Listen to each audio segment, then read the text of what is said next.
Wake up. It's time for Primal Scream. All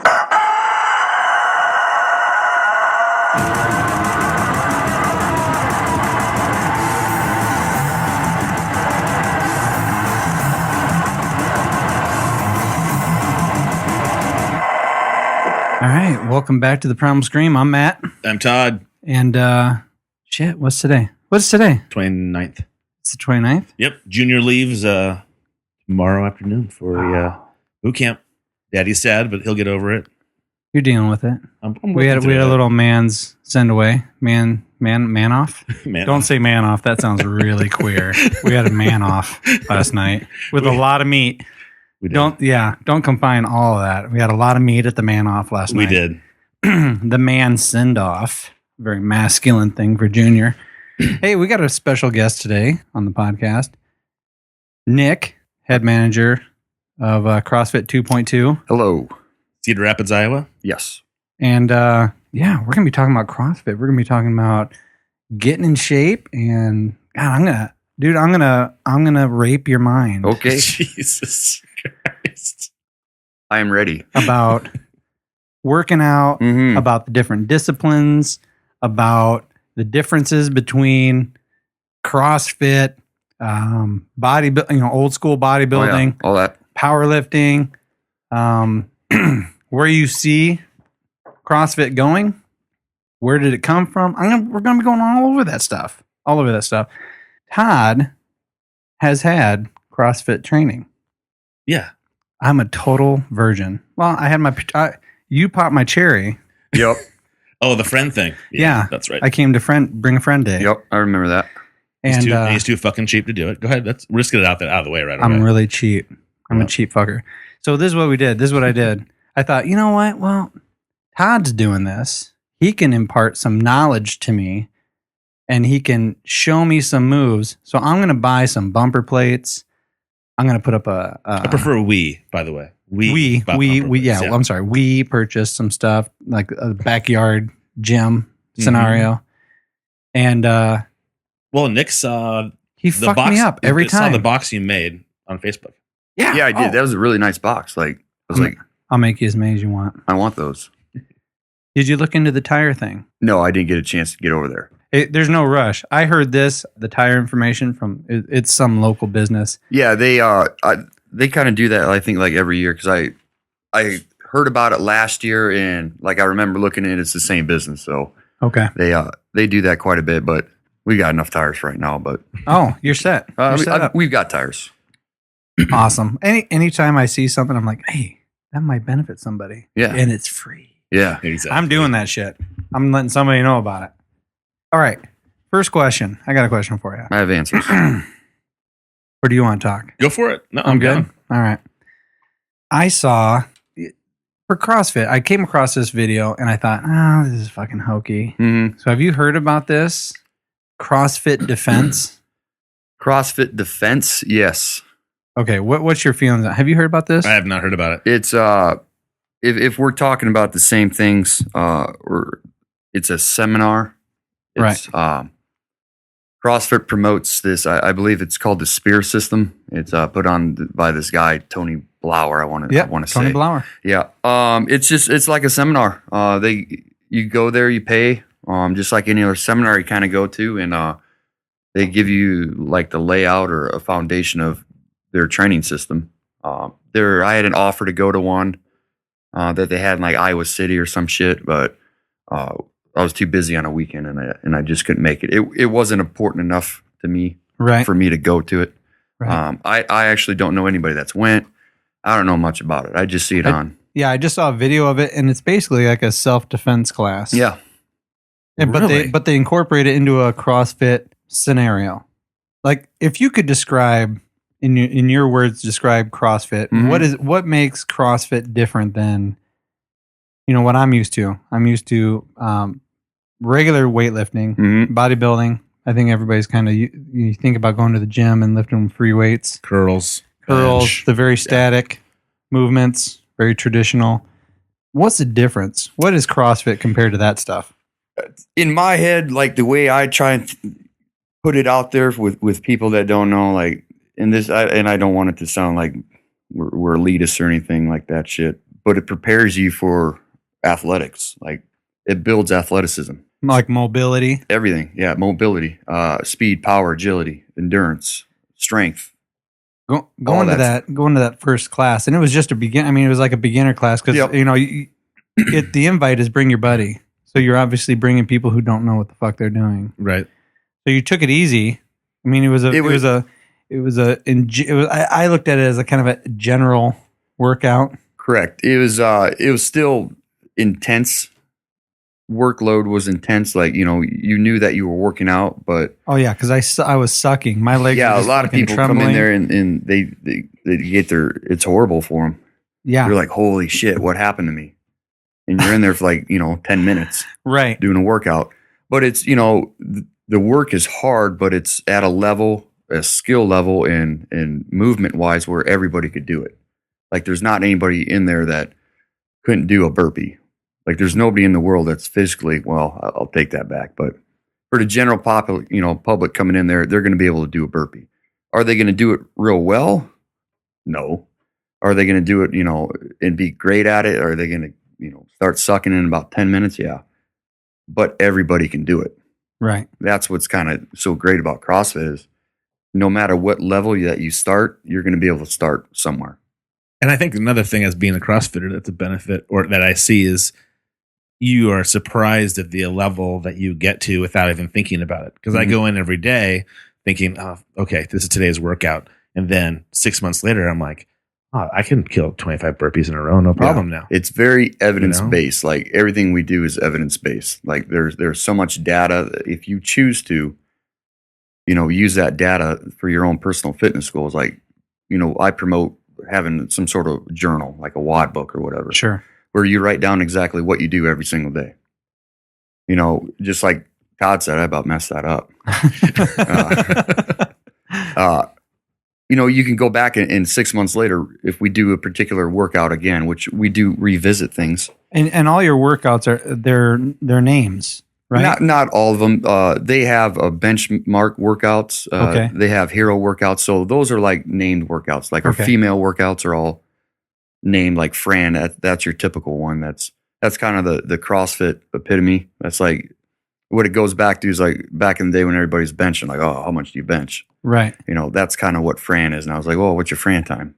Okay. So right. Is that the shit you put me through? 10 minutes. That was mine. 12 minutes was yours. Fucking horrible. Yeah. It's rough, and then I would watch something on YouTube. Like before he had me do this workout, I'm like, okay. Todd's coming over. I gotta. What the fuck's a snatch?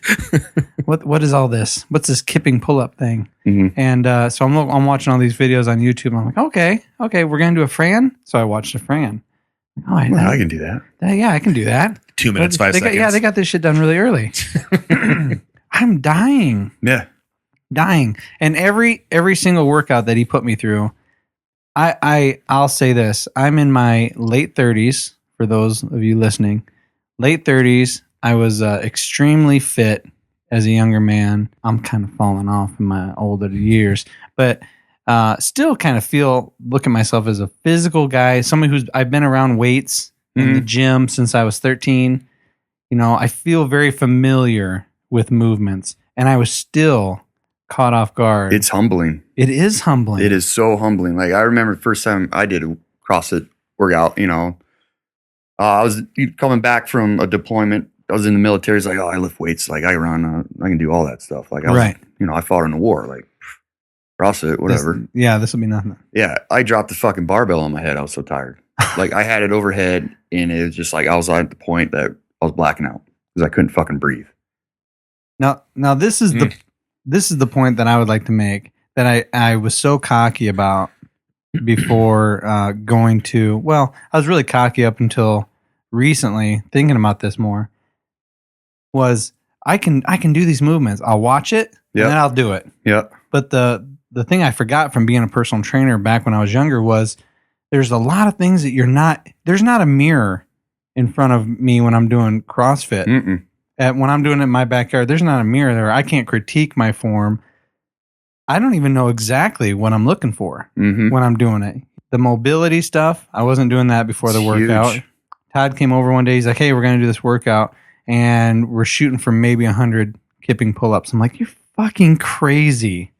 I'm going to be able to do maybe 20, dude. I'm going to get 20, and then that's it. I was really kind of pissed that he threw this workout at me because I thought, you've been doing this for a while. You know how to do this. I'm going to do 20. You're going to do 150. I'm going to be pissed. But we did 5 rounds, 20 kipping pull-ups. It was 20 kipping pull-ups. It was push-ups. It was a 200-yard run. 400-meter run.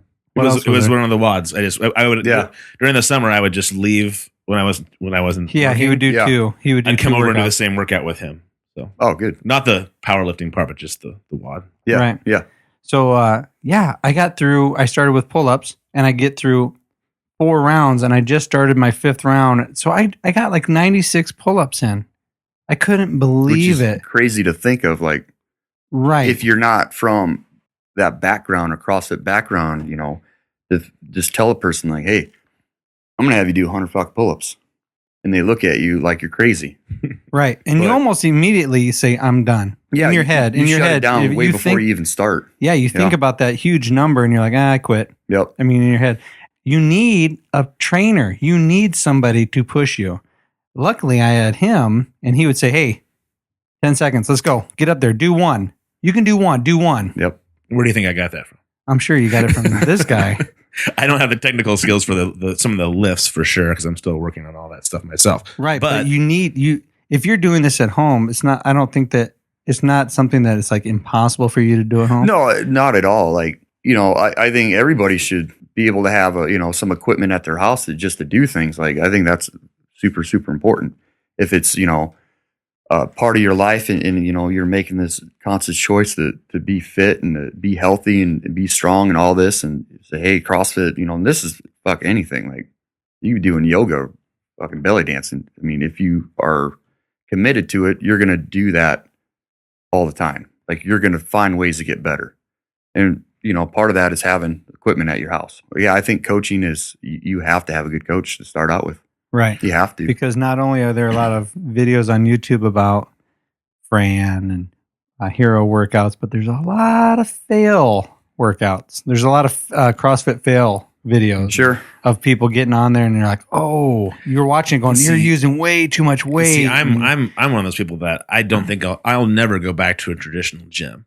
And I don't feel comfortable doing that stuff at myself. I will probably always be at a CrossFit gym. Because I like the coaching, because I'm always getting better. You know what I mean? Dude, just because he's here doesn't mean you have to suck it. I'm not always going to be going to, maybe I'm not, I'm just saying. But I mean, the people, By the way, the people this is explicit. You can say whatever you want. Yeah. But at the same time, the people I work out with in the morning, they're a group of people that I like to hang out with now. And so that part of me, that part of it is a huge appeal to me. I mean, and the good thing too, because that mental part, I'll be look at the night before, and I've never cherry picked my workouts. But I'll look at the night before and I'm like, oh, fuck.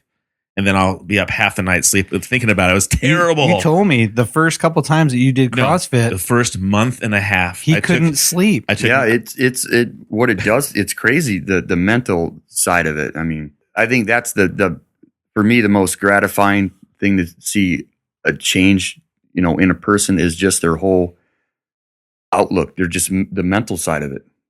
Yeah, to where I get excited. Where I am and get going pushed. to do this. And outside of CrossFit, when I play tennis now, when I do tennis tournaments, nothing. I can play for 3 hours. It's fucking nothing compared to some of the WODs we do. It's just not. I'll be sitting there going, boy, I'm huffing and puffing, but this is not hard. You know what I mean? It's just, it really allows you the opportunity to sit back and go, wow, am I capable of doing a lot of things? Then I think the support given by the gym itself is a huge part of that as well. I felt that I got a little taste of that when I did powerlifting. It was the first time I had ever done a sport where you are competing, right? But just like in this ad that I was watching on YouTube, the slogan was, your rivals are also your biggest fans.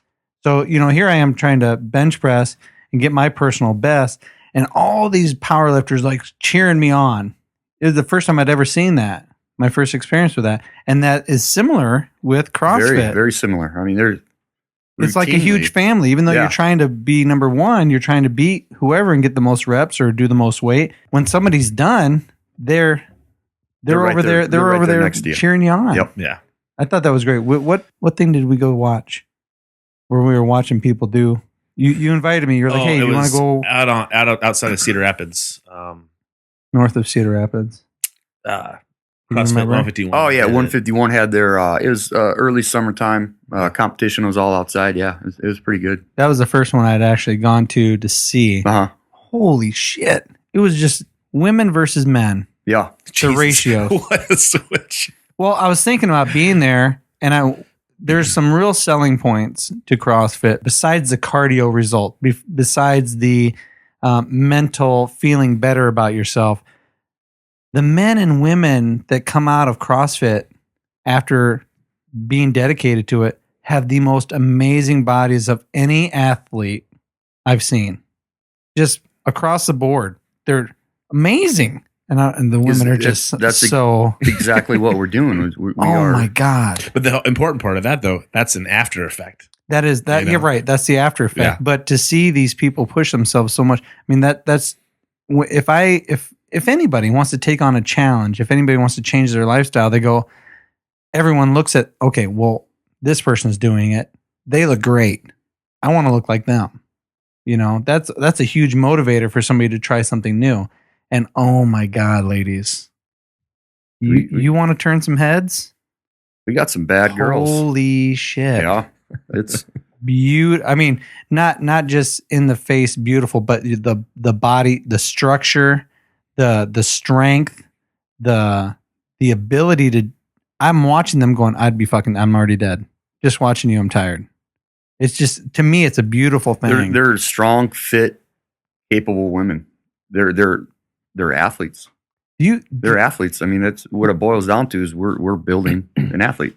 When you look at the ratio women and men, because that's what I was trying to get at. When I went to that competition with you, what I saw was a shitload of women. Yeah. I was amazed at how popular this sport is with women. What do you see in the gym when you're training and you're putting your people through your classes? Is it majority women, majority men? We were a little bit more female dominant, earlier on when we opened this place up down here. We were pretty female dominant, and that's fine. Like, I don't give a shit whether you're a dude or a chick. Right. Just come in and let's train. I don't care. Now we're kind of, balancing out where we have a good mix of, male and female. Because to me, it's very shocking to me because I am very used to women. When I was doing the personal training gig, they felt uncomfortable in the gym. Yeah. They didn't want to bulk up. They were afraid of bulking. And now it's like I'm seeing this whole new generation since CrossFit has kind of come out and become so popular. Now I see this kind of rush by the female populace to say, I can be beautiful, I can be strong, I can be aggressive, I can be a total badass. Yeah. And this allows me to do it. Yeah. And no judgment. I mean, that's the bigger thing. My wife, she's super hypersensitive, doesn't like crowds, gets, worried about things. And when she said she wanted to try it, I was like, okay, go for it. I was not going to push her because if I pushed her, she wasn't going to do it in the first place. Right. And so she has seen so much growth and not necessarily like in huge amounts of weight loss, that kind of stuff, but she can almost do a full squat. Before she couldn't get down to there, So there are little things that she's highly aware of. That's changed her and made her feel better about who she is. Yeah. And I think it's also a lot more pressure on society for women to look a certain way. So, I mean, why not do something that fucking rocks people out body-wise? Yeah. This stuff works. Right. I'm going to fucking try that, Yeah. Because you can't, I don't think it's just diet. And I don't think you can just go in and just do the bodybuilding, the old school weights. There's got to be that mix of cardio. And like I said, when I went in there for the bring your buddy to workout day. Yeah. God damn, that smoked me. And we didn't even do that much. That's we didn't. Weird. No, we didn't do that much. Actually, so we kept it to a level where everybody would do it, but at the same time, you're going to walk out of there like, fuck. Right. What happened? You've done something. You've put in some work. Because I've been at the gym and I'll walk out an hour and a half later and be like, I didn't really have a plan. I just kind of went in and did stuff, and I don't really feel. You go to CrossFit, you walk out 20 minutes later at the most. I don't know, at the most hour at the most, and you're like, oh shit, yeah. Well, I know I kicked my own ass. And I think I told you in the beginning, the biggest thing for me was walking in and somebody says, "Here's your workout." So instead of me having to make a plan and then I'm motivated to do some stuff and not other things, I walk in and he goes, "We have 100 burpees. Get it out of your fucking head. You're going to do 100 burpees, but you're going to do it. Let's move forward with what we're going to do today." And it really gets you like set, like this is what's planned. What's going to happen. I'll pay any amount of money to make sure that somebody takes care of that. Very structured in what we do. We're not just pulling some stuff out of a hat, but like, oh, fuck, damn, this looks hard. Right. It's all factual and science based the way that we program to push the body forward, to be able to see the results, to get where you want to be. We have everything set in place. We're going to give you the tools. It's up to you. And I think the big part too is a lot of haters out there there really is a core group of people that fucking hate CrossFit. They fucking hate it, man. And I'm telling you, bad. And the things they complain about, I'm sitting there going, I've been at a gym almost a year. Have I ever seen this happen? Like somebody doing an Olympic movement that they can't do, or somebody making them do more weight than they can handle. I was like, our gym, if anything, I think is super careful. I remember the first month I was there, we were getting ready to do some movement, and Nick walked over and goes, "Yeah, you don't want to take some of those weights off." And I was like, "Really?" He's like, "We have a long workout, and you don't want to go that heavy." And I was like, "Oh, okay." It's just, man, you gotta be responsible for people, right? Because if you've never done I'm going to put whatever fucking 100 deadlifts on there at 100 kilos. That's our weight. And somebody, we're strong, like people could do it, but if they've not trained it, there's no way that they're going to get through that either safely, or it's going to take them so fucking long that they lose the whole idea of the workout. They lose the purpose of it. Right. So, you've got to protect your members. Like, you got to keep them in there training. What good is it to do to beat somebody up where they can't come back in anymore? Right. Like that's why I started using like those gymnast wraps for hand grips. Yeah. Right. Hand grips. For Because pull-ups and part of me was like, oh, fuck, I should be able to toughen up. Mm-hmm. But then I was like, I tear so bad sometimes I couldn't do the following workout. I was like, I don't want to miss them anymore. So that means that I hold on to the bar with these grips when I have to do 100 pull-ups. So be it, because I'm not going to miss any more workouts. So, I mean, it's just little things like that. Because normally in the past, I know I've been like, oh, I'm hurt today. I'm not going to go. Can't go in. Fuck it. And if you're going to a gym and you're by yourself, or even with your buddy, for me right now, I have a buddy who wants to go to the gym and we'll work out, and I try to, but it's so easy to be. I'll just text him. I drank too much last night. I'm not going. Even when you talk about going to the gym, it's like, oh, I went to the gym. It sounds boring just when you even mention it. Yeah, because I am bored because I've been doing it since I was 13. It's just the normal. It's just so dull and complacent. Yeah, exactly. Complacency fucking kills you. For all of you that are listening, again, Nick, manager, head coach, and the website is CrossFit 2 Point, and the point is spelled out POINT 2.com. And something I really love about your website is that you have some free classes. On there that you can sign up for, and it's intro classes. Yep. And a lot, that again, it's one of those things that I think is unique and special to this type of gym, where you need to have instruction on they're Olympic lifts. Yeah, we are really into Olympic lifting. We're strength based gym. I would say, as far as our programming, we believe that the body is built to be strong. It needs to be strong to be able to function properly, and we like to fucking lift weights, man, and we do it correctly. I never thought, you watch like Olympic movements and stuff, and of course you associate with the Olympics. And not a lot of people are going to be like, "Hey, did you see that snatch?" That wasn't like a real clue what you're talking about. That wasn't a real popular subject. No, it's not. It 15, 20 years ago. It was almost dead. Like the sport of Olympic weightlifting, especially in America, was dying. Right. It was dying. Nobody fucking did it. Or it was in some fucking garage somewhere, and it was like Oh, they're just they're just the meatheads. Yeah, over those there dudes over there. I don't know what the fuck they're doing.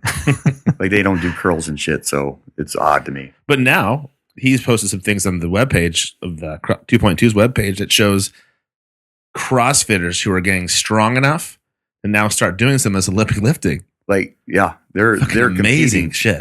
National level in winning. It's nuts. Yeah, and you know when I would look at the Olympic movements and be like, I'll just stick with the bench press and the curls and stuff like that, and I never thought about core strength and to realize that every day that I sit in a chair and I'm immobile because of my job. If you have office jobs, if you're not really moving around too much, you're clicking, clacking away on the computer all day long, your core is just going to mush.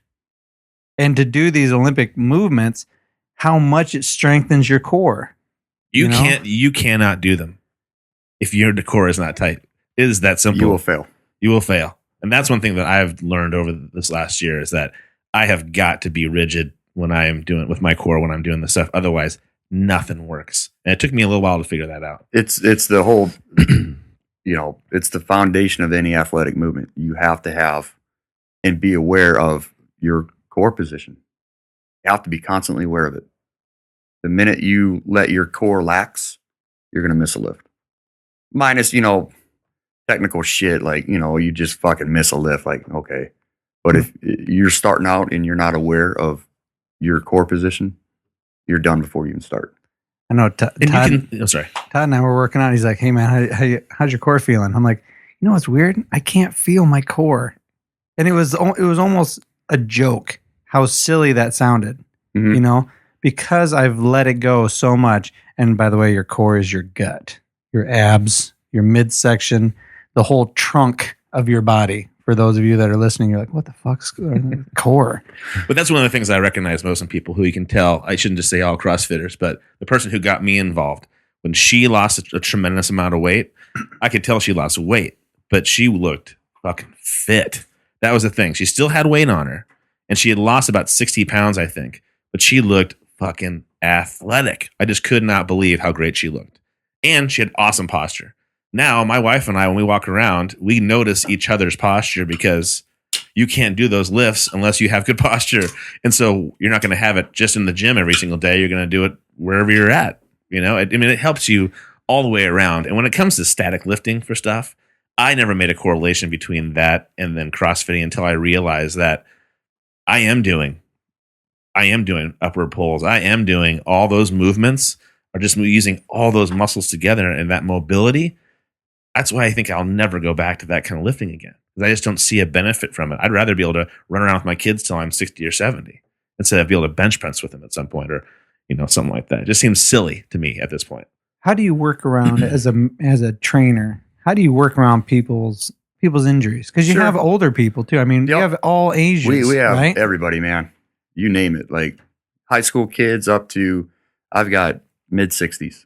Everybody in between. And so how do you work around? I mean, you have a workout. Sure. You have certain exercises. How do you work around people's? I mean, I'm 38. I got kind of a bum knee. How do you work around some of these things that people have complained about? They start to slowly get these aches and pains. What we kind of see. Well, first we're going to put them at a level that they're going to be safe and comfortable at. Like I'm not going to we have different divisions or different levels for our workouts. It's still the same work being done, but it's just going to be at a less load or lighter load, or it's going to be at a half movement or something that we can start to build a base to get them to where we want.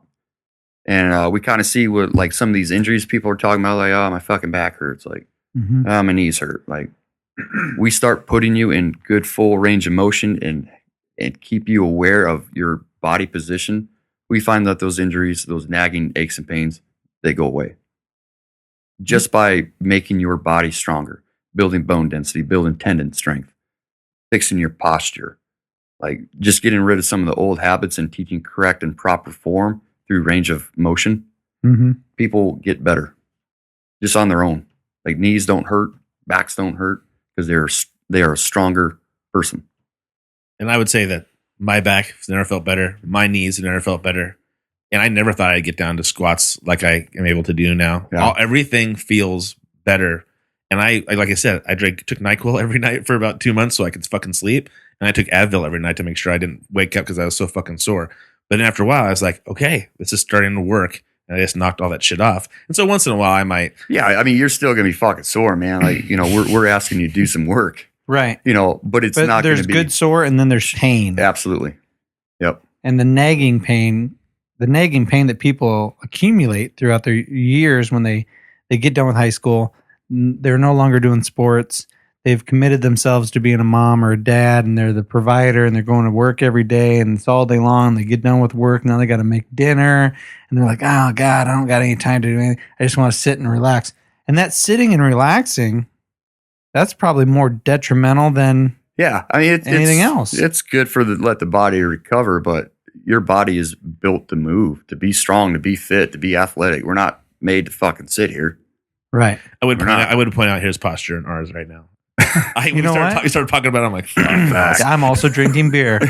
So go ahead, judge away, judger. I'm not judging. I'm sorry.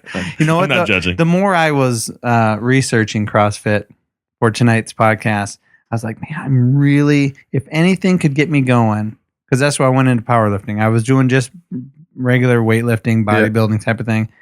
And it just got so boring. Mm-hmm. And I was like, hey, I had a buddy who did powerlifting, and he looked like the Incredible Hulk, man. He was just ripped and huge. Hey, what are you doing? Oh, I'm doing powerlifting. Can I try it? Can you teach me? Sure. And it rejuvenated me, and I got back into the gym. But then even that, I'm like, I don't like putting on the knee bands and the squat suits and the bench press shirts, and it hurts like hell. And I'm watching people tear their biceps off their bones and having their biceps drilled back in. And I really lost my hunger. I wonder why. For powerlifting. I think if anything, CrossFit would be one of those things that just really would motivate me to stay active again. I think it kind of gives people a goal and a purpose again. People need goals. People need purposes. Mm-hmm. Instead of they're just fucking swimming in a circle, like not going anywhere. Like, right. It all goes back to that support system at the gym. Like if you're a regular attendee at a certain, hour in a class, like, 6 a.m., whatever, and all of a sudden you start not showing up, not only am I going to be up your ass, like, hey, where the fuck you at? But other members are going to start like, hey, they're going to check in. You're like, where have you been? Like, what the fuck's going on? I love that as a trainer. Because you lose that. You don't hear that. That's part of why we do this podcast, because you don't talk to people like you really should talk to people and call people out and be like, hey, yeah, I'm not, where are you at? Where are you at, man? What are you doing? Well, especially if your goal is the same as their goal. You want them to be healthy. That's right. That's kind of the way it works. Hey, you signed up. You're paying for this. Pick each other up. And that's the motivator for me too. When I think I've only missed a couple classes because I was sick. But man, I was homesick and I was like, fuck. Wish I could get in there. I went in sick one time and that wiped me out, and I was sick for a couple more classes. But you want to be in there and you feel like you're missing out on something. Yeah. I'm looking at your website. Really, Sunday is the only day that you guys are like off. Yep. There's nothing going on Sunday. Yep. Saturday looks like you have something. You can look at the website and check out the calendar. But man, you've really removed almost all excuses. We really try to, and I get people, you got a life, man. Like, you're busy. Right. Life happens. Sometimes shit just like, hey man, I couldn't make it in for a bit. I get it. But, when people, I hear a fuck ton of excuses. Like, oh. See, I'd rather not make an excuse. I'd rather say, I'm fucking burnt out. I'm gonna take a day off or a couple of days off because I can't fucking handle it right now. When my job started after the summer, I took 2 classes off. I was like, I fucking mentally just can't handle it right now. And we respond to that a whole lot better. Like, just be honest. Like, hey, man, I'm fucking tired. Yeah. You need some time. Like, all right, cool. Do what you need to do. Get your mind back right, and then come out and back in. And we'll get your ass back in here. Yeah. But yeah, we try to make it available for everybody to be able to come in and get their workouts in. And going to not give them an excuse like, well, the gym was closed. Well, no, we're not. I'm fucking always there, man. Just come in. Yeah. I had to be honest, when I first started, it was winter. and we had a couple days where the weather was so bad that we had to cancel a class. Yeah. That's like a rarity. I was just starting out. I was like, it was almost like a kid in a snow day when I was little. I'm like, oh, please. Oh, fuck, the gym's closed today. Oh, shit, I can sleep in. I just was like, because it was, again, I put the stress on myself, though. But I was really wanting to do it and do well and excited. And this last week was the first time that I hit a snatch that I was fucking happy with. And I've been there for almost a year. I fucking hate snatches. But finally, I was just fucking tired of it not working right. And so I started really buckling down going, I got to do this, and I'm fucking going to do this. And it was the first time ever I hit it, and I dropped the weight, and I was like, that's fucking time. What the fuck he's talking about. And when we're talking about snatch and Olympic lifting, it's one of the fucking hardest, most complex movements that you can do in sport. Like, it's fucking hard. And people do get frustrated. For the most part, the big motor skills, like, everybody can physically do a snatch, but to do it well and consistent is fucking hard. Mm-hmm. It takes a lot of practice, a lot of time, but it will happen for you if you stay with it and you stay focused and don't get down on yourself. Like, it'll happen. People just they've got to realize they got to be patient, and they've got to listen, and they got to learn. Right. I could tell you all goddamn day what you're doing wrong, but if you don't put that knowledge to use, then all right, we'll fucking keep missing then. And you have to kind of surrender yourself. I mean, going into a gym, you have to trust in your trainer. I'm working out with my buddy who was doing the powerlifting. He was like, all right, do this. I'm like, all right, that's really contrary to what I've always been taught in bodybuilding. Don't put my body at that angle. No, just do it. I had to trust him. And it worked. You have to trust your trainer. Absolutely. And you have to be a little bit humble. Then if you tell me to do a cartwheel, I'm going to do a cartwheel for you. Mm-hmm. Because we know people who don't like we know people who are like, I'm not doing a fucking cartwheel. I'm like, gonna love this conversation. And I do. I say, fuck, we're doing cartwheels today for a warm up. I love it. Because when do you ever do a fucking cartwheel? Yeah. Be mobile. You should be able to. I don't care how old you are. You should be able to at least, I'm not saying it's going to be perfect, but, put some fear aside and go fucking try it. Be a kid again. What's the worst thing that's going to happen? You can't do it? Okay. So? Well, yeah. A big thing, too, is body awareness. That's why they do some of that stuff. And then you do it, you're like, oh, fuck, I haven't done this for so long. You're unaware of how your body is moving. That's amazing. I ask people, like, when's the last time you guys did a cartwheel? Oh, I almost did it the night that his wife told me that she refused to do one. Yeah, she didn't want to do one. I almost did one then, but even then, I was like, I don't want to do it because I don't want to fall on my head. But if I was at a gym and somebody's telling me, this is the beautiful thing about CrossFit. This is the thing that actually gets me kind of jazzed up and hard about just the idea of CrossFit. All of these badass movements give you a awesome body. It gives you a great body. I don't get on a row machine because my primate brain thinks of bodybuilding and Arnold Schwarzenegger, and I don't remember him being on the rowing machine a whole lot, but it's amazing cardio workout. You're pushing yourself so fucking hard. It's like, hey, did you do 500 meters? Oh my God, we got 1,000 meters row. And then we got to do this, and we got to do a burpee, and we're going to do so many pull-ups. And like, these are some very, at times when I look at you guys' workouts, I'm like, these are very basic movements. And the result is you're getting an overall full body workout, and you're working out muscles that, when I went there, I'm like, I'm sore in places I shouldn't be sore. I didn't realize I haven't used those muscles in a long time. Well, the good part is, you go out and play softball. So, hey, let's go hit some softballs. The league starts in a month. And so let's get warmed up. The next day, your core and your sides are just sore as hell. You don't ever get a chance not to be. One of those movements is going to affect one of those muscles. So I've never gone out and hit tennis or hit baseball, softballs, or done anything where I was done. I was like, oh, fuck. Because they're building athletes, anything I do, whether it's fucking haul wood with my dad or it's haul sheetrock with your father or whatever it is, I know how to hold my body when I'm carrying a piece of sheetrock so I'm not all fucking slumped over and when I hurt myself or pull a hamstring or something like that. You're aware of what your body's doing. Like, it's just, we want to be able to apply this fitness towards something. Like, hey, fucking life, man.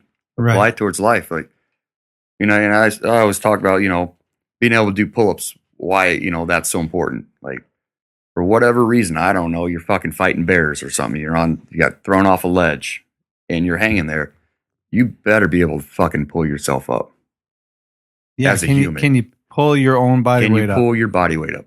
All right. Another thing is, you see a car accident, whatever, you've got to go help. Like, can you haul, another human being out of danger? Can you do that? Right. Well, I fucking hope so. So prepare your body for that. Yeah. Like, if it's my kids in the car, if it's me in the car, I hope somebody can pull me out. Yeah. Because I'm not a small boy. So, as a society, let's be strong and let's be fit. Yeah. One of the, when you look up CrossFit, a lot of sidebar videos that will come up is, hey, nice body, but what can you do with it? And I love that. Mm-hmm. I love that because when you do just bodybuilding, I was really shocked at how limited you can be. You just do bodybuilding and then you go out and try and play football or you go sprint or something and you could really hurt yourself. And you couldn't go running with me when you were doing that bodybuilding stuff? No. Oh, when I did the powerlifting stuff, it felt like I had cement blocks on my feet. Exactly. Boom, boom. I would much rather feel agile and strong. And this is going to bring me to my next point that really pissed me off. We'll get into some dark shit soon. No, I'm just kidding. It's not that dark. Watching Rich Froning, watching some of these immensely huge, strong motherfuckers at the recent CrossFit Games, you realize just how totally out of shape I am. And two, the potential of the human body is so much grander, so much more. The body is so much more capable of doing stuff that I had no idea that it could do. When people go, you might be overtraining. Bitch, have you heard? Like, have you seen what Rich Froning does? He does like 3 or 4 workouts a day. Or think about the first WOD, I think, was a half marathon row on the fucking rowing machines. Right. 20-something thousand meters. And they all did it. Every single person there did it, man and woman. So they're all working that hard. I'm a big fan of Rich Froning too. They're all able to accomplish that. Now, the only reason I brought him up is because if you are aware at all about CrossFit, Rich Froning is one of those names that gets thrown out. It's a big name. All of those people that competed are amazing. Every single one of them. And the people that came in last, they were rooted for just as loudly as Rich Froning, who came in first, or Dan Bailey. You look at like that as a sport, CrossFit as a sport, we share a common suffering. You go fucking football players, NFL, they might be, you'd have fans and stuff, but when's the last time they fucking played football? You take a beginner and you can take Rich Froning and they're going to do the same exact workout. That person, is sharing that experience with elite athletes. They're sharing. I mean, they know what it feels like. They're like, fuck, man. Rich Froning, his work, I mean, he feels it when he works out. He's like, fuck, that was a tough workout. Right. Right. Even for him. So it's just shared suffering. It's a shared community. And that is a cool thing at this box that they allow you, they do the CrossFit Games when you, before they're starting the games or getting the regional finals done, we do the workouts they do. Yep.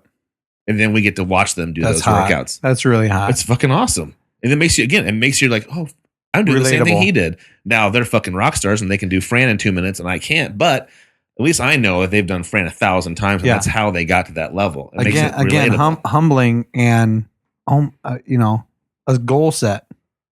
It's humbling and you're also like, oh my God, look what I could be. Gives you purpose. Yeah.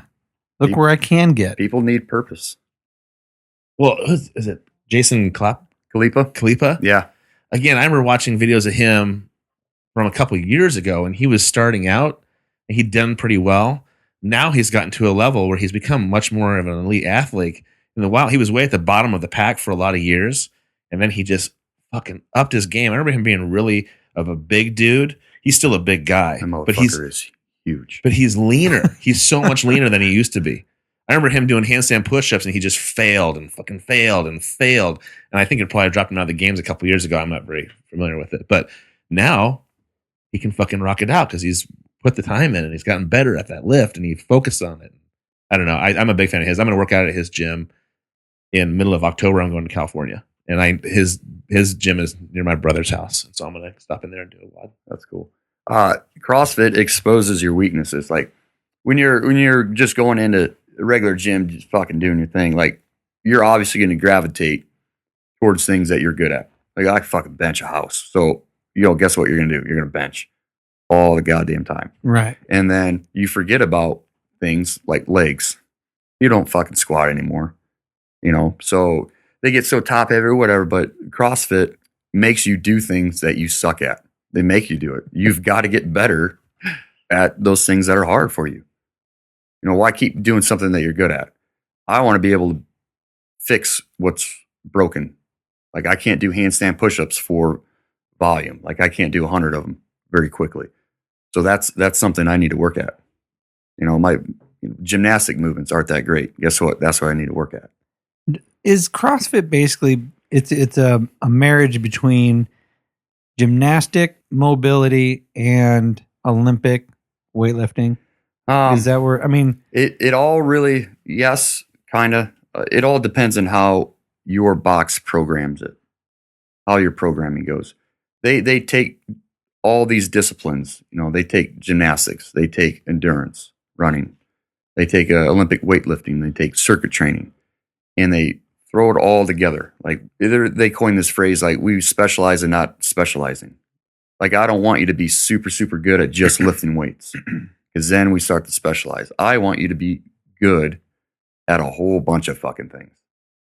I want you to be just a well-rounded athlete. Like, if you're going to start specializing, well, I'm just interested in Olympic lifting. Well, go fucking Olympic lift. Don't come to CrossFit.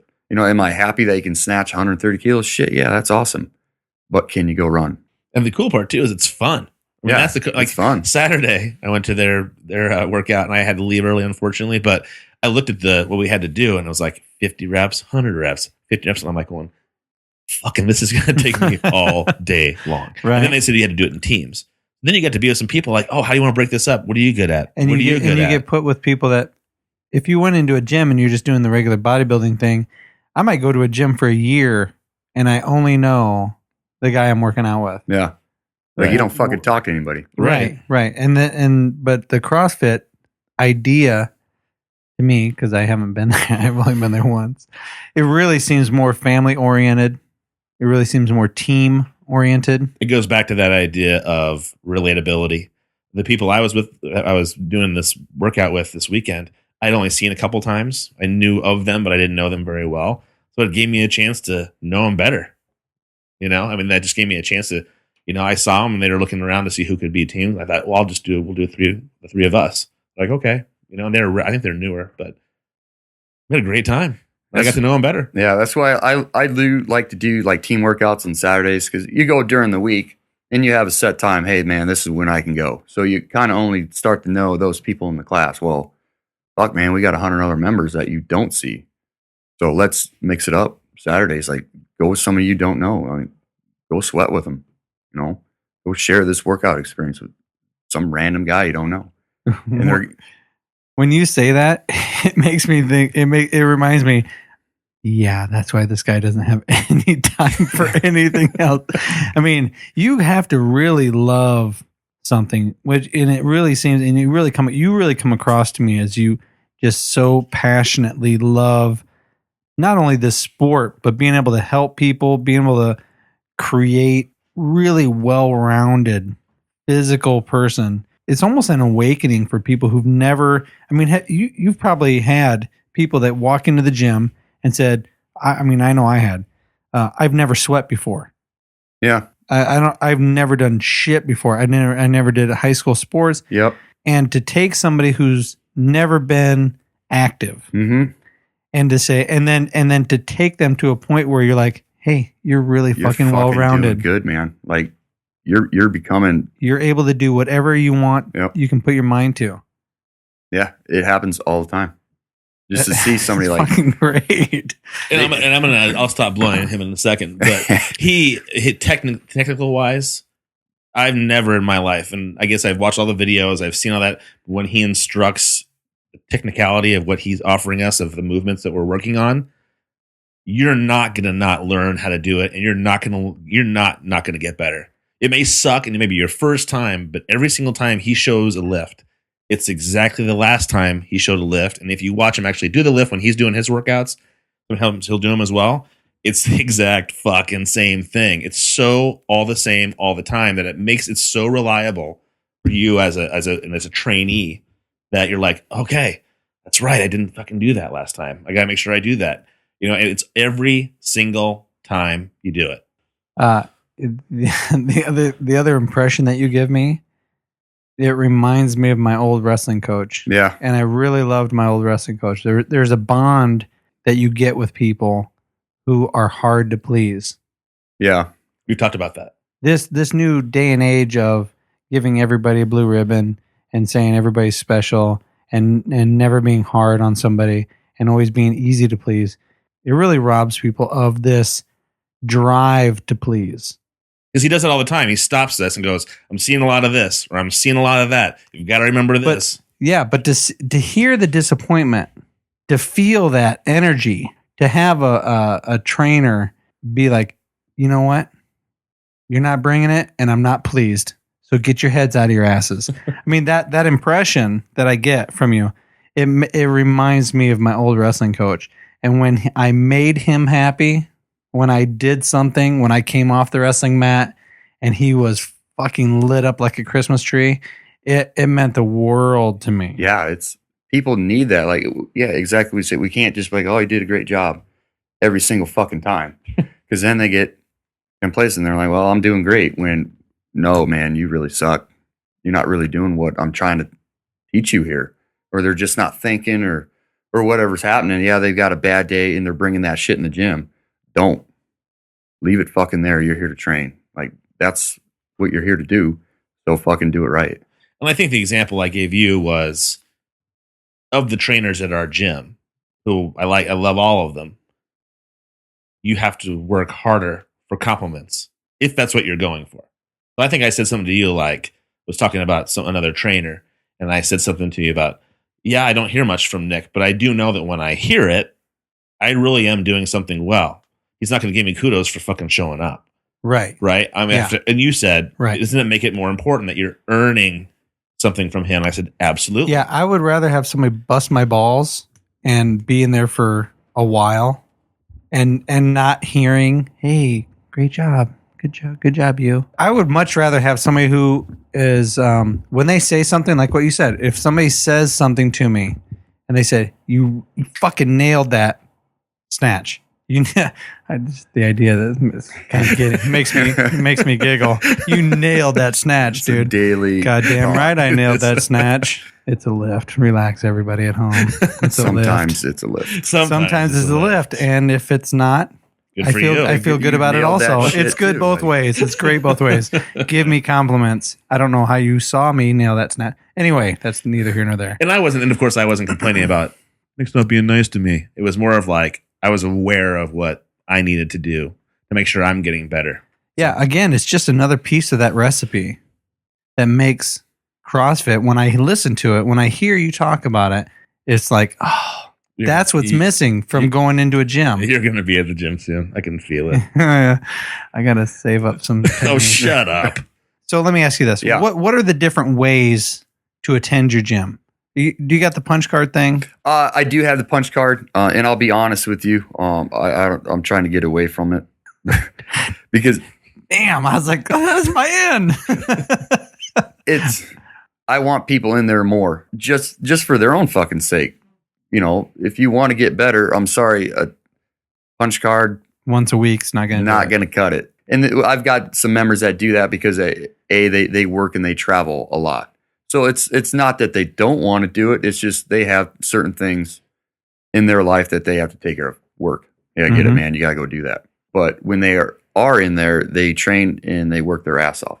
So the punch card works for them. But yeah, we do have a punch card. We have, obviously I want people in there monthly unlimited. But we have 2 a day a week, month memberships. We have 3 day a week, month memberships. So we've got a lot of options. We try to provide as much as we can for everybody in their lifestyle. But obviously, I want you in there all the time. And I'll give kudos to my wife for getting me in there on Saturdays. You're not going to give me anything? Huh? Nothing? No, because you want me to go Tuesdays too, and I'm still baby stepping. I'm trying to talk him into going every day. Except for Sunday. I'm trying to get you in. I'm getting there. Fucking relax. Because you were getting 4 out of 7's all right. I'm going that direction. You're getting a lot of compliments. Getting fucking pressure. Can I talk about the dark side? What I was pissed about? Do it. Okay, so CrossFit is this phenomenon, is something that, you know, we've been jerking Nick off for a while now. It's great. Okay, his club is great. His box is great. That makes me giggle. All right, but the games, piss me off. I mean, it's so popular. Yeah. It's such a fundamental change to how people are looking at fitness. Mm-hmm. And it was really hard. Or was I just stupid? Was I not informed on how to watch it? Fuck, you couldn't find it anywhere. Yeah. What's the deal? I couldn't get my iPad app work. I couldn't get anything to work. I'll tell you what, because I can just turn on the TV and just blindly hit some up and down channels, and I'm going to find a football game. You know what I mean? They're working on it. I know it was kind of a motherfucker this year. They do replay them on ESPN, you know, but some people didn't have the provider that, I don't know, that's right. ESPN3 or whatever the shit it was. Sometimes the live stream didn't work. So yeah, I mean, that was kind of hard, and it was frustrating for people that, you know, everybody at the gym, they're like, man, I want to watch the games. This is, you know, I do CrossFit. This is my Super Bowl. Yeah. Right. Because there's husband wife teams. Oh yeah. You know. Yeah. There's group settings for the CrossFit games. Yep. It's not just for that individual dude or individual. Teams are getting big, and they're getting competitive. They're getting super competitive. There was a gym, northern or Cedar Falls, Iowa, CrossFit Kilo. Yep. They had one. They were at the games. CrossFit Kilo is actually our sister gym. That's actually where I started. Armin and Sarah McCormick, they founded that one, and that's actually who I learned under. That's who I learned everything from. Is those two. I don't have any formal education on this stuff, minus, you know, my certifications like USAW Cert 1 and CrossFit Level Cert 1. But I took enough personal interest in it that I wanted to be able to learn everything and combine that with what he's taught me, you know, as far as him being my mentor and stuff. It just works. You know, we follow his programming, and his programming works. I mean, you look at Waterloo, Cedar Falls. It's not a big city by any means, and they're sending athletes to the games consistently. This is like their 3rd or 4th year going to the games. So what they're able to draw out of, you know, that populace, they're sending people to fucking CrossFit games because their programming is just that successful, and they are that good at coaching. For any of you out there that are really taking a huge interest in this, let me just plug one more time. If you're going to go and watch something, an event, there's a huge difference between going to a football stadium and, you know, you look around and you see the people watching football compared to you go to a CrossFit competition and you will look at the people watching. Actively watching. There's a huge difference. Yeah, there's the people that are not active, sitting, watching football because you're not involved. And then you go to a CrossFit tournament or tournament. Is that how you competition? Yeah. And you will struggle. You'll sweat. You'll try to figure out, okay, who is not in shape here? Because I'm not finding a single motherfucker. Almost everyone here, because you're so passionate. The people that show up and they watch this stuff, it's addictive. It looks addictive to me. I think it's incredibly addictive. I'm doing my first CrossFit competition in November. And I would have never in a fucking 1,000 years ever thought that I would do anything athletic like that again besides tennis. Ever. When I first started there, I was like, people were like, oh, we should do this. And I'm like, you're fucking nuts. Yeah. I am never, ever doing that stuff. The pressure, I'm too scared. I don't know the movements well enough yet. Fuck, I'm not doing that stuff. Now, I did granted when I'm going to do these games, this competition, I looked and saw what it was, and I said, okay, I feel comfortable with that. That'll be hard, but I can push myself. I'll be okay. So I found pieces that I was like, okay, I felt confident enough to do it. But there are other competitions where I'm like, I can't even begin to do a handstand push-up. So, I might not want to do those games. Right. But I found the one that works for me, and I'm excited about it. I'm just stoked to be able to give it a shot. And then, if I'm sure when I get this one done, I'll be amped to do the next one. You know what I mean? We compete quite a bit as a CrossFit gym. I think it's important. What are you training for? Let's go apply it. You put all this hard work in, go fucking show it. It's what's kind of is there anything that's upcoming?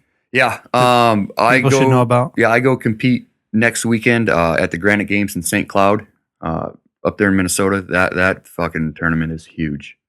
It is huge. It's almost gotten to the point where they're making it like a mini CrossFit Games. Really? Yeah. I'm competing on a team. So it's a 2-male team. So I have a partner, and there's 62 fucking teams. It's a lot. They have an elite division. The elite division is just littered with high-level games athletes, regional athletes, real top-notch competition, both female and male.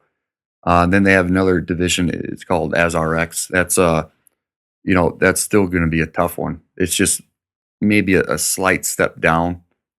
Like a modification to some of the yeah, there'll be a little less weight maybe, or a couple less reps or whatever. It's whatever you're going to do, whatever level you're in for yourself, it is going to be challenging and it's going to be hard. That's a good thing with these competitions that are coming out now. They're more and more, it's more popular. They want people at all levels to be able to come out and compete. So they have scale, they have teams, they have masters. We're making it available to everybody. So there's no reason why you couldn't go compete unless you just choose not to. Well, I think the Masters thing was a huge thing for me too at the games this year. Watching the games was these guys who are in their 50s and 60s who are just fucking killing it. Monsters. And it made me go, okay, this is I'm a huge tennis player, but I thought, because that's something I can do forever. I'm not a big golf fan, right? And so I thought, when I saw that happen, I thought, fuck, maybe I can keep myself at a level as I get older. Maybe I can be fucking fit right into the day I die if I choose to. Yeah, How awesome is that? Lifelong. You can only play professional football so long. Then what are you going to do? Right. You can only play professional fucking bowling or something. I don't fucking know. Whatever. Right. And then up till recently, wrestlers, there was a finite amount of time that you could compete as a wrestler, truly.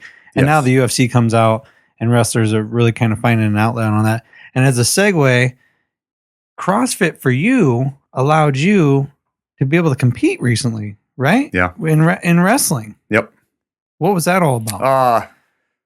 I wrestled briefly in high school. Probably that's one of my big regrets that I have in life, that I didn't wrestle more. I didn't take it serious. Like I chose a different path and it was the wrong path. So I didn't wrestle, but I loved the sport so much. And I felt so bad of myself about not doing it that, actually I came back home from Iraq, and my best friend, he was a lifelong wrestler, wrestled at Wartburg, and actually went in the army with him and shit.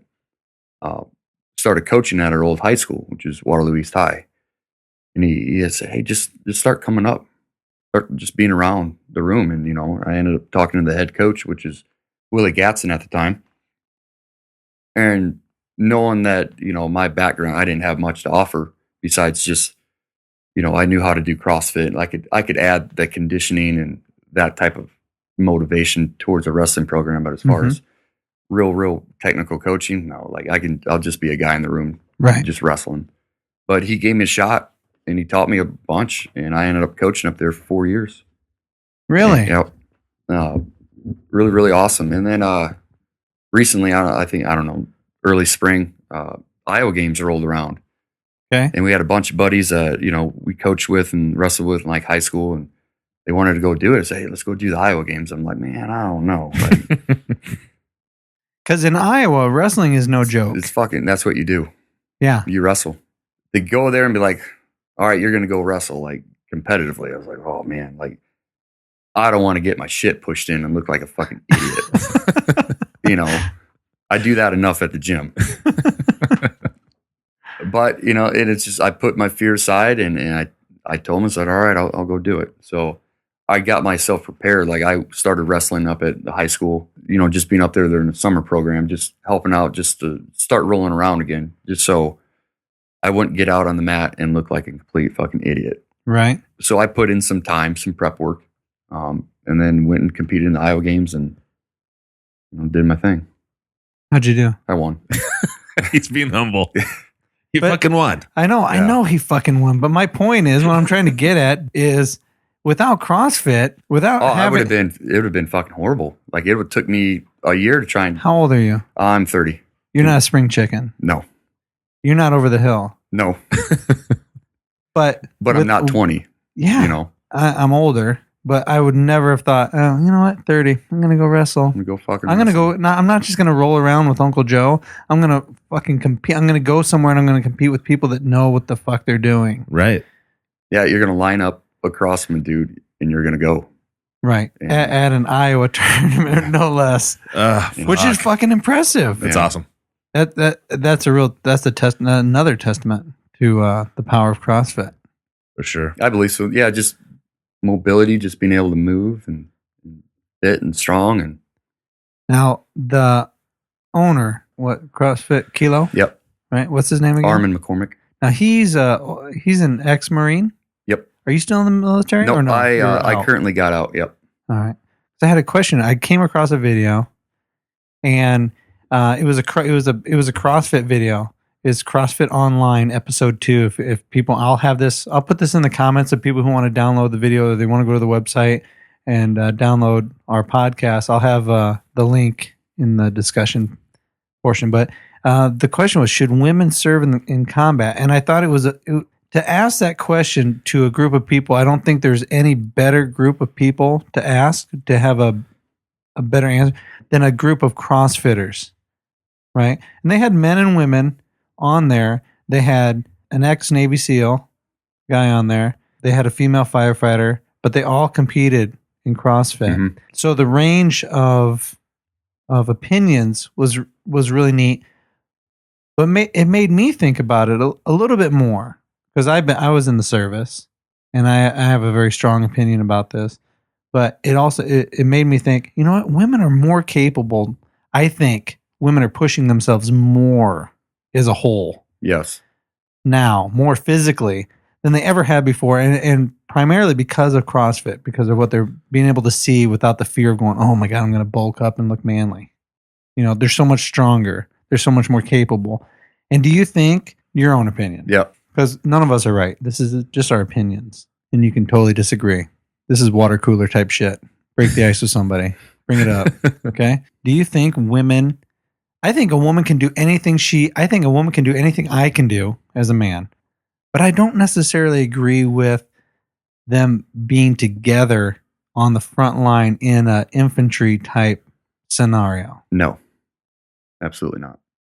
I think the mentality, because I know personally, I'm not going to speak for you, but I know personally, and there's friends of mine who would agree with me, that when I was in a scenario which wasn't even combat related. Mm-hmm. I was out of my comfort zone. I was out of the United States.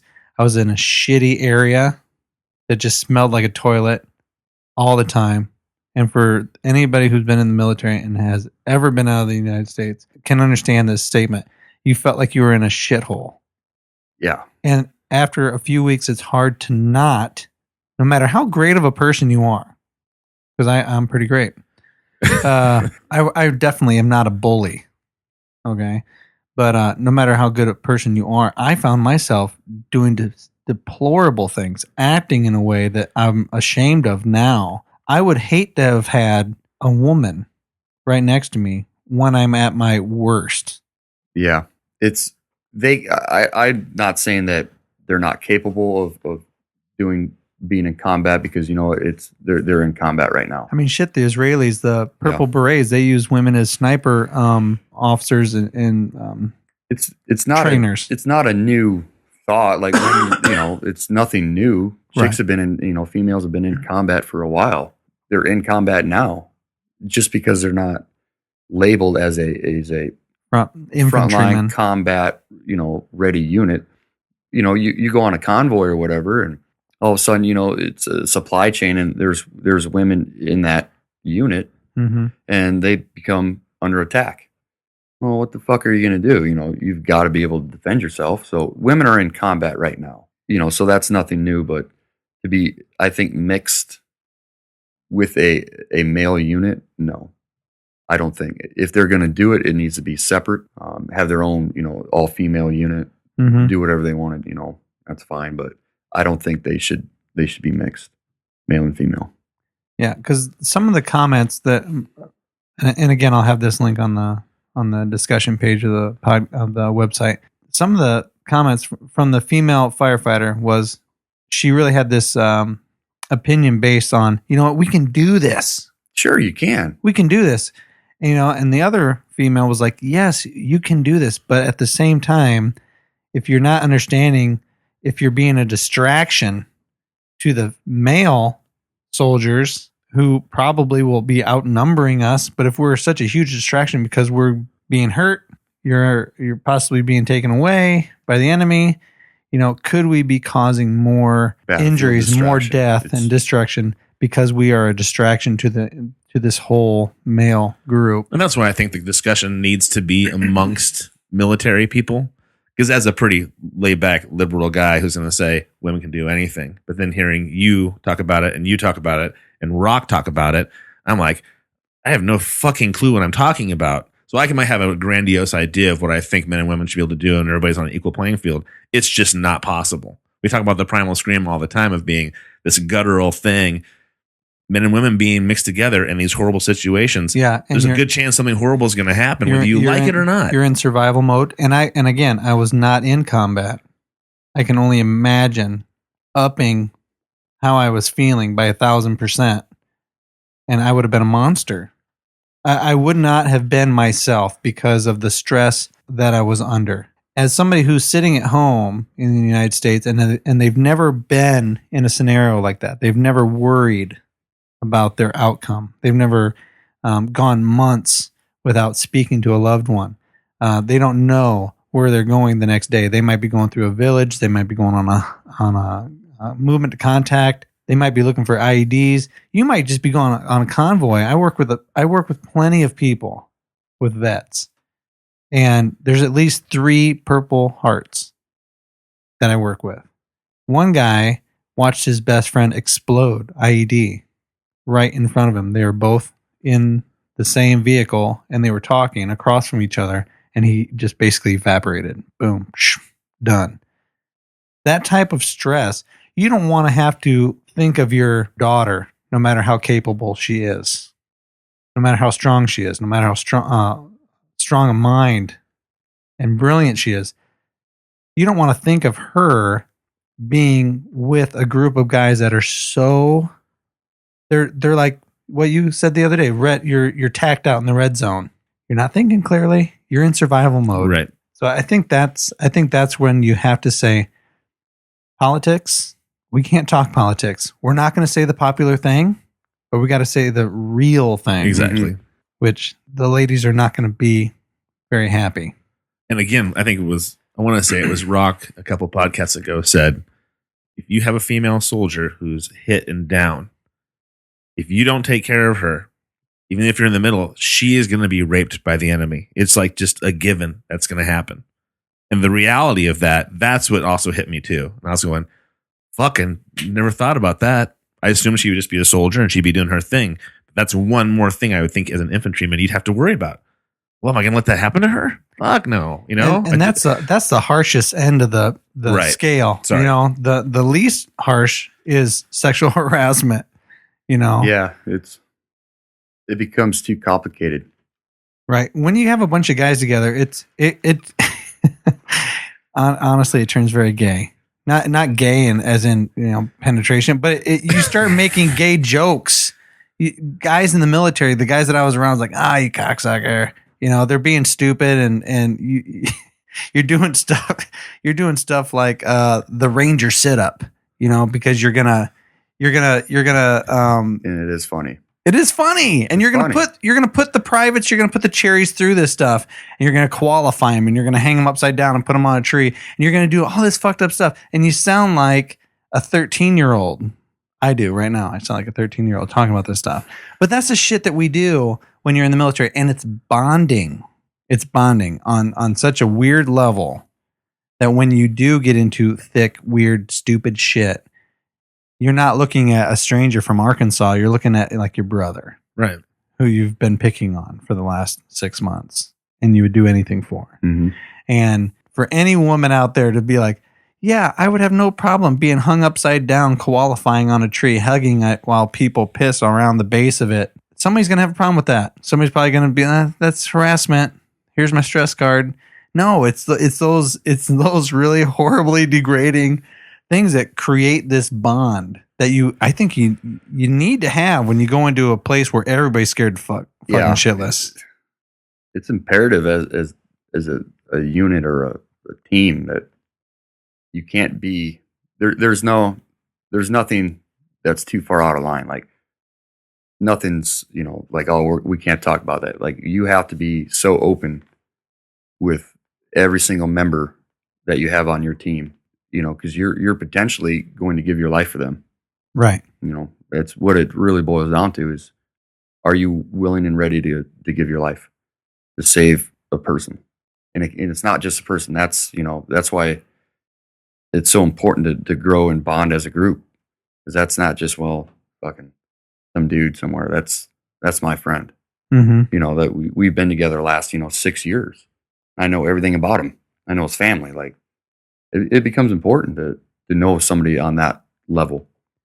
Yeah, and for those of you out there who have not experienced this, who don't have friends, who don't have brothers or sisters that are in the military, that type of relationship, that shit just doesn't end when you come home, when you're discharged honorably or fuck it, dishonorably. You've spent time with people, and when you hear about your friend with his leg blown off, or you hear about your group who almost all of them have PTSD, or they're on drugs, or they can't sleep at night, or any of this stuff, it doesn't stop when you come home.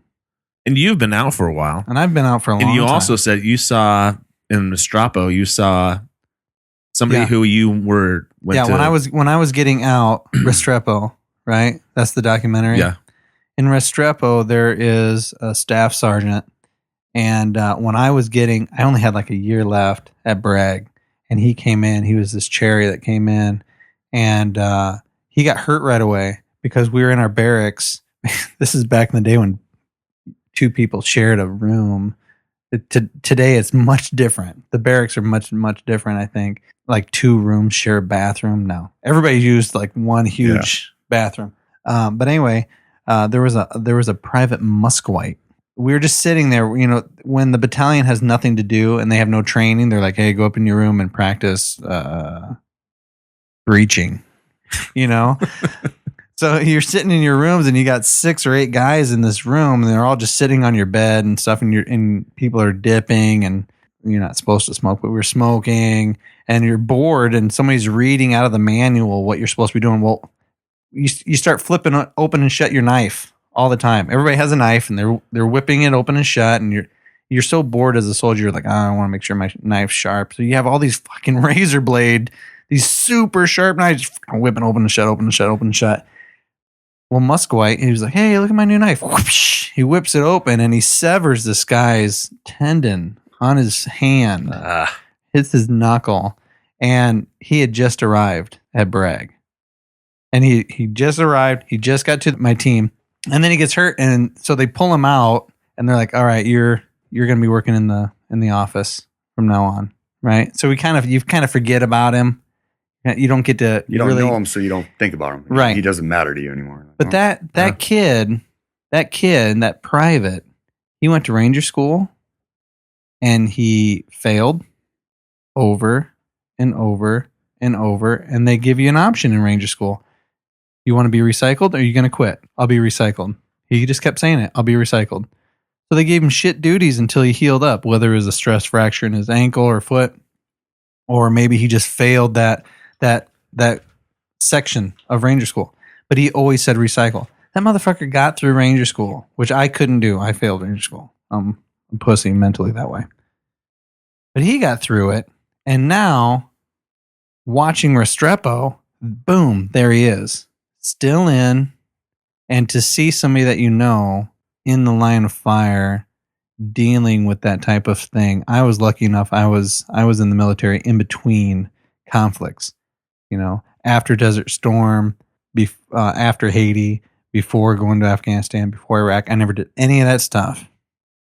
So to see somebody that you knew as a kid, now as a staff sergeant, grown man, in a pretty fucking horrible spot. Yeah, being a part of that documentary, and you're watching the other kids. Have you seen that? Yeah, it's pretty heavy. At the beginning of that, there's this kid who's smiling. He reminds me of like this silly, goofy joker of the group. And at the end of the documentary, he's like, "Yeah, I don't sleep. I'm on all these different medications. I'm completely fucked." And boom, that's when it really hits you. These people are so close to their family. And when they get hurt and when fucked up shit happens over there, and I can't truly say we're fighting for our freedoms. We're following orders. They're your brothers and they're your sisters and they're your cousins, and there's these people that you grow to love, and we're doing our very best to follow the orders that we have to have trust in, that it's supposed to make a difference, right? So to come home, and then for me being out for so long, hearing about how Congress or the Senate, and we're failing our soldiers coming home. I mean, that has to hit you very hard. It hits me hard, but you were probably you were in Afghanistan. You've been in Iraq. Yep. You've seen so much more than I ever did. So to hear people coming home being like, "Hey, I'm putting claims in. I'm trying to get help, and I'm not. None of my paperwork's getting processed." I mean, Jon Stewart talks about that room just fucking. There's a huge room just full of paper. It's a frustrating system. It really is. Like, I didn't do it just because I didn't want to fucking deal with all the shit. Right. Like, it's just not worth it to me to have that much added stress. I'm like, fuck it. So you lie. Like, you feeling good? Yep. Anything hurt? Nope. I just want to get the fuck out of here. Because it's so stressful. I don't want to deal with you. And it forces you. You're just like, fuck it, whatever. Well, we have another buddy who's been on here a couple times, and he was right after 9/11. I think he signed up, was one of the first waves to go in. And he said that he got out, had some bad dreams, had some struggles here and there, but he said his personality is one of the ones who's just like, fuck, I'll get over it. And never had to deal with any kind of stressors. Did you feel like you handled that you seem similar, like things can kind of roll off your back once in a while. So. Yeah, I mean, to a point, but no matter, I mean, if you go through that type of stuff, it's going to affect you at some level, and fortunately, like, I've got enough family and friends, a good like support system, that when I start acting like a fucking asshole or something, they're like, "Dude, what's up?" And I'm able to talk about it a little bit more. And some people don't have that. I don't know how many friends that I've had in the last 2 years probably have to commit suicide because of PTSD. I probably count 5 at least. Whoa. And it's crazy. I don't get it. Right. And I think I read an article one time of a guy who has a process that he does when he starts dealing with it. He saw, I think he was driving to work, was driving by a car accident, and he said, "I knew I shouldn't have fucking looked." And he looked over, and a pedestrian had been hit by a car. They were dead. They were underneath a tarp, and the tarp blew up. And he saw this kid. Nothing gross, he said, but he saw a dead body. That related directly to the exact same thing that happened to him in Iraq. And it wasn't that the dead body or seeing a fellow soldier who had passed away. It was the disrespect of somebody not making sure that soldier was covered or that person was taken care of in an honorable way. And he said that's when the plane starts crashing, and he fucking pulls over. He calls his best friend, and every time it happens, they say, "Is the plane crashing?" He's like, "Yep." And he pulls his fucking car over. He calls them. They help him level things out, and then he can fucking go to work. But it's like an hour and a half later, he's sitting in his car processing through all that. And I could not even fucking imagine the stress of that. It's all passed behind you, but still, you're still actively going through it. I just couldn't imagine that. Yeah. If you're listening to this podcast and you have any time at all, or even, I don't know, some money, donate to the Wounded Warrior program. All right. You don't have to donate to us, but go out of your way to help somebody. We all know somebody who these wars have been going on for so long. We all know somebody who may need an ear. If at nothing else, it's just somebody to talk to listen to. So try to be there for our soldiers. Our soldiers, they're still as passionate about their families that they made in the military as they are now being out. Let's not forget them, do whatever we can. And something that when I got out and I went to college, I was in this creative writing program because I had shitty grades and they had to figure out where to put me, right? But it was a creative writing program, and I have no idea who my professor was. He was a pretty cool dude, though.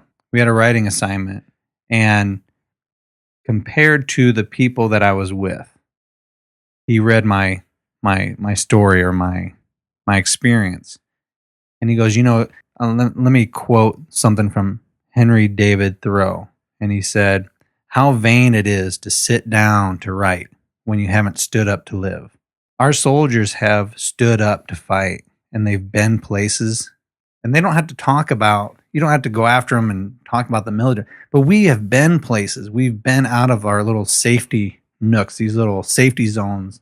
We've been out of Iowa. We've been out of our state. We've been out of the United States. We've seen very odd ways of living from other cultures. We have stood up, we've fought, and we actually have a lot to say. Every soldier does.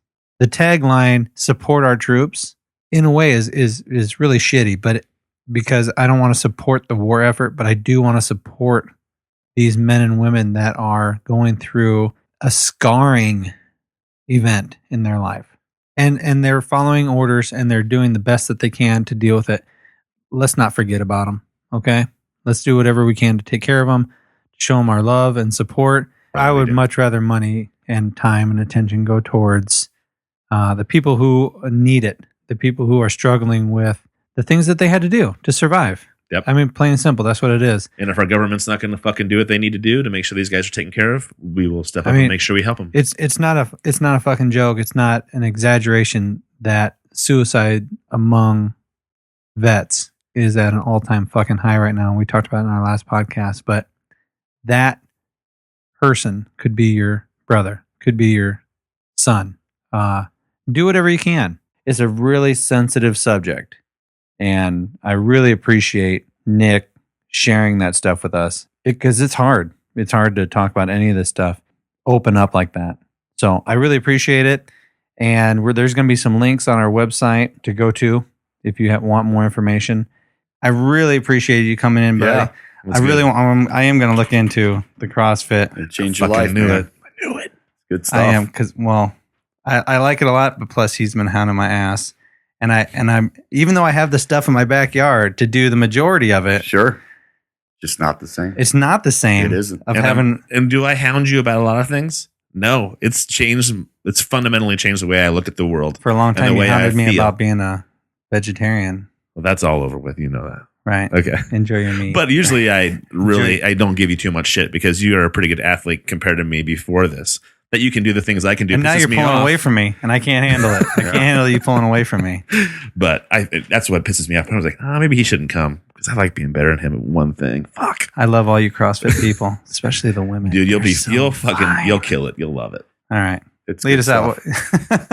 It's what? It's good stuff. I mean, you just see how passionate he is about it. I mean, if he didn't feel that it was that important, or if it didn't change his life, he wouldn't fucking bug you about it all the goddamn time. He just knows that how beneficial it is, not only to your healthy well-being, but just your internal outlook. Right. It changes you. And you know what? It's not just coming from a meathead. I also have a chiropractor that goes to your CrossFit. Okay. And when I look at him, he watches what he eats. He's the epitome of health. But I hear it from very educated chiropractic type people in the medical field, and I hear it from my meathead friend. There you go. So it comes from all different people, which I like a lot. The shallow part of the pool and the deep end. Very nice. I like all the water. Yeah, but thanks, Nick. Appreciate taking the time today. I appreciate you guys asking me out. ThePrimalScream.org is our website. On that website, you can listen to our podcast right there on the spot. If you'd like, we'd love you to do that. But also, please subscribe to our podcast on iTunes and Stitcher. There yeah, you go. Stitcher also. If I fucking knew what that was, that's a great one. Follow us on our Facebook page, our Twitter feed. It'll be the Primal Scream at Matt and Todd. We'd love to hear comments from you guys, good, bad, or indifferent, as we like to say. But we'd love for you to donate as well to the Wounded Warriors Foundation. We do have a donate tag on our website. You don't have to fucking worry about that. Give it to somebody who needs it. Again, hey, how can we reach you? You can find us on Facebook, CrossFit 2.2. We have a Facebook page on there. Go ahead and make sure you like that. We also have our website, CrossFit2.2.com. That is the number 2, then points spelled out, POINT, number 2.com. Get a hold of us on there. Email me at info@CrossFit2.2.com. All of our information is on our website. Nick, again, thank you very much for coming in. I want you to come back and, hey, bring whoever else you want. All right. You want to bring some hottie in here? I love a girl's point of view, and eye candy is great. I'm Matt. I'm Todd. Thank you very much. See you guys later. Adios. Good night.